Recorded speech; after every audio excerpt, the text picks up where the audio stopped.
এটা আমার লেখা আশা, এবং আশা করছি আপনাদের ভালো লাগবে।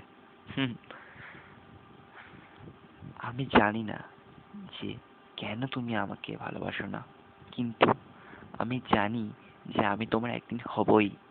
তাই আমি চিন্তা না করে শুধু সেই দিনের অপেক্ষায় আছি, যেদিন তুমি আমাকে নিজের কাছে টেনে নেবে, যেদিন তোমার সব মনের ব্যথা দূর করে আমার মন শান্ত করবে, যেদিন তুমি সব দুঃখ গা থেকে ঝেড়ে ফেলে উঠে দাঁড়াবে এবং আমার পাশেই দাঁড়াবে এবং উচ্চস্বরে চিৎকার করে বলবে যে তুমি আমাকে কতটা ভালোবাসো, এবং সেটা সারা পৃথিবী জানবে।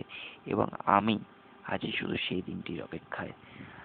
আর আমি জানি যে সেই দিনটি খুব দূরে নেই আজ থেকে। কি ঠিক বলছি তো? আমি আমি কে? আমি হলাম সহস্র ব্যর্থ প্রেমিকের ভাষার যারা আজ অসহায় হয়ে পচিয়ে বসে আছে, সেই সব মেয়ে যারা কোনোদিনও সেই সমস্ত ছেলেদের মনের কথা বোঝে না।